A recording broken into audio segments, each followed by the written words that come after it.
Bueno, acá estamos con Marcelo Luiscao, especialista en adolescencia, psicoanalista argentino que nos visita nuevamente en AUDEP. Y en esta ocasión nos trae su último libro, Aperturas y Finales en Clínica con Adolescentes, muy recientemente editado, ¿verdad? Sí, recién salido del horno. Recién salido del horno. Bueno, y un poco pensando en el interés de este libro, ¿verdad? Porque ya de por sí sobre adolescencia hay mucha cosa escrita, sobre técnica bastante menos. Y de lo que particularmente hay mucho menos es sobre cómo se abren y sobre todo cómo se cierran los tratamientos, si es que se cierran. Así es. Tal vez esa sea una pregunta para hacerte. ¿Y por qué fue que, bueno, tomaste un poco la idea de escribir sobre estos temas? Bueno, en principio surgió a partir de una jornada que hubo en el posgrado de psicoanálisis con niños y adolescentes, donde yo soy docente. La jornada se trató sobre fin de análisis en clínica de niños y adolescentes. Y bueno, yo fui uno de los panelistas y escribí un artículo sobre eso. Y bueno, como sucede en estos casos, ¿no? Que la necesidad es la madre de todos los inventos, resulta que descubrí que había muy poco o casi nada sobre el tema de finales. Y lo que había sobre finales no se aplicaba concretamente a adolescentes, sino a adultos y hasta podría decir con cierta polémica. Entonces empecé a trabajar esta idea de los finales, pero también ahí me apareció la cuestión de que tampoco había aperturas, por lo menos no escritos. Entonces dije, bueno, había pensado, ya no tengo nada más para hablar sobre adolescentes, ya escribí 3 libros, ¿qué más puedo escribir? Bueno, y de repente me apareció este tema y así surgió la idea y me parece que es un aporte interesante para poder, en principio, pensar sobre esto. Digo, no es que este libro resuelve todo, es más, creo que tiene bastantes interrogantes como para abrir el campo y seguir discutiendo y produciendo. Sí, incluso tiene algunas afirmaciones fuertes, ¿no? Como lo del no uso del diván, digamos. Que tú, ya antes en otros trabajos tuyos, en otros libros lo habías planteado, pero acá lo fundamentás con bastante contundencia, ¿no? Sí, bueno, sabemos que el diván fue una estrategia que armó Freud en función de que él decía que no podía estar con cara de póker durante 8 horas atendiendo a los pacientes y que, bueno, eso a él le permitía estar relajado. Después, bueno, los discípulos y los psicoanalistas que vinieron a través de los tiempos fundamentaron la técnica en base al tema de la regresión y que esto permitía, bueno, bucear en las profundidades del inconsciente. Pero bueno, en realidad con los adolescentes tenemos un problema. En la medida que tienen un psiquismo en formación, si les proponemos que regresen, ¿a dónde regresarían? A la infancia, justamente un lugar al cual no quieren regresar. O sea que sería una técnica que sería contradictoria con lo que nos proponemos hacer con ellos. O sea, si la travesía adolescente justamente es trabajar en función de armar una nueva identidad, proponerle volver a la vieja identidad de la infancia es realmente un absurdo.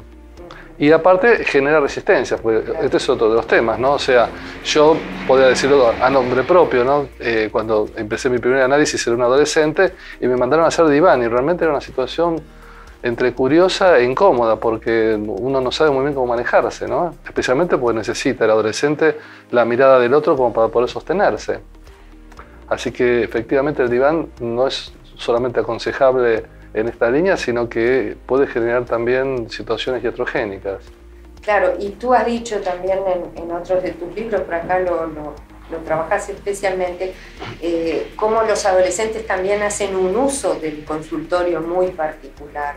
Así es, así es. Y hasta convocan al psicoterapeuta psicoanalítico a también hacer un uso de su cuerpo en la situación. Desde ya, no solamente piden ir al baño, agua, o comentan acerca del decorado, o piden explicaciones acerca de por qué uno puso esto o no lo puso, sino que también el cuerpo es importante en el saludo, en la forma en que se dirigen a nosotros. Recuerdo un caso de hace muchos años de un adolescente que era huérfano de padre, que me decía siempre, ¿por qué no pones una máquina de café acá? Si tomo un café, porque vengo a la sesión y me gustaría tomar un café. Y yo le explicaba, mira, no puedo poner una máquina de café, Bueno, un día abrí la puerta del consultorio y me lo encontré con un sándwich y una Sindor, y una chocolatada.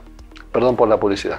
Y resulta que me dice, ¿puedo tomar acá la leche? ¿Cómo no? Así que a partir de ahí venía a sesión a tomar la leche conmigo, con su padre sustituto simbólico. Y bueno, eso en otra época, bueno, ya en esa época cuando yo lo hacía no estaba bien visto, pero en otra época hubiese sido condenado al infierno psicoanalítico de una sola instancia. Porque hubiese considerado eso lo que los kleinianos llamaban un acting in, o sea, una actuación del terapeuta en transferencia. Sí, sí. Y todo lo que se hubiera perdido, ni que hablar del vínculo, pero de posibilidad de trabajar todo eso con tu paciente. Desde ya, porque justamente el tema era ese, que bueno, que con quién tomaba la leche y por qué la tomaba conmigo y cómo esto, digamos, lo ayudó en todo caso a resolver algo de su orfandad. Ahí está. Y además de, bueno, en el tema de las aperturas, que tú también haces mucho hincapié en tomarse unas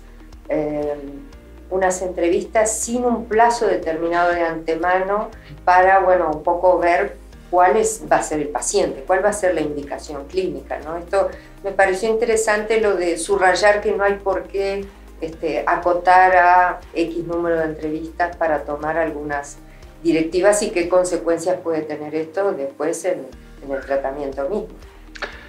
Desde ya, porque digamos, cuando nos formamos allá lejos y hace tiempo, la idea era que nos traían un paciente adolescente y uno tomaba un paciente adolescente. O sea que no había ninguna duda acerca de quién era el destinatario del trabajo terapéutico. Con el avance de los trabajos, especialmente con los dispositivos multipersonales, o sea, familia, pareja y grupos, empezó, digamos, a ensancharse la base de un trabajo vincular y, digamos, con los adolescentes en especial empezamos a descubrir que muchas veces ellos portaban síntomas que no les pertenecían, sino que eran parte de las dificultades o los conflictos que se planteaban en las familias y, por lo tanto, tomar al adolescente en esta circunstancia era como confirmarlo en el papel del portador del síntoma y de esta manera se hacía mucho más difícil remover el síntoma. Entonces, la idea de tomar estas entrevistas en forma laxa y abierta es para descubrir, digamos, cuál es el origen del síntoma, si realmente el adolescente es el correspondido para ser tratado o si uno debe implementar otro tipo de encuadre, vincular o familiar o mixto, en función de la problemática en juego. Y otro tema para terminar un poco que me pareció interesantísimo y muy novedoso es acerca de los finales, los diferentes tipos de finales posibles. Tú hablabas del tema de los ciclos, me gustaría que dijeras alguna palabra sobre eso. Bueno, esto también es una cuestión que surgió un poco de la necesidad y de la clínica, porque sucedía con, digamos, en otra época que uno tomaba un adolescente y lo trataba durante unos 14, 15, 20 años y le daba de alta, supuestamente, de alta saben que es un concepto médico, pero terminaba el tratamiento, digamos, luego de todos esos años y uno más que nada se había convertido en una especie de familiar del adolescente, porque 15 años con una persona, ya esto transforma el vínculo en otra circunstancia.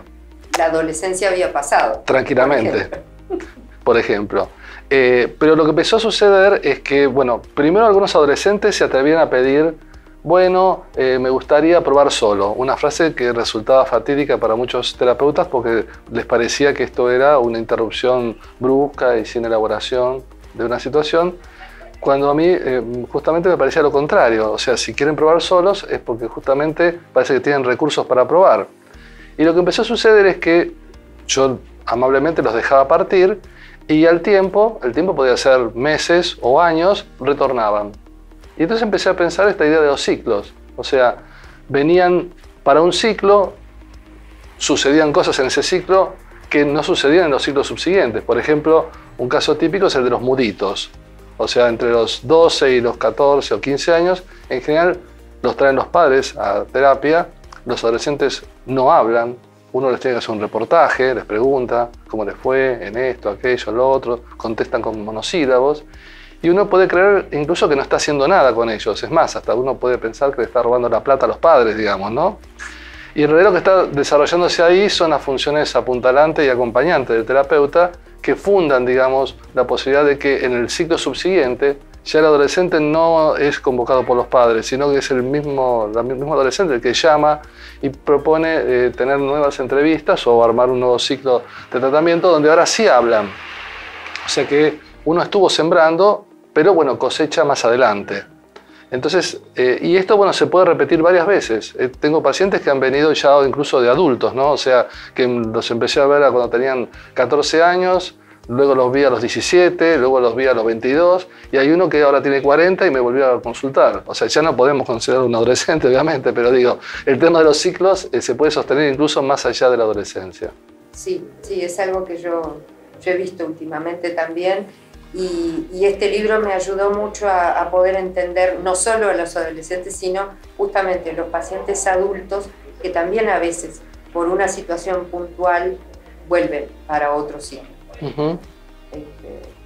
Bueno, entonces es un placer tenerte por acá. Igualmente, igualmente. En esta Tu También Casa de AUDEP para la presentación de este libro que, bueno, queda a disposición de los lectores interesados en el tema de la adolescencia en particular.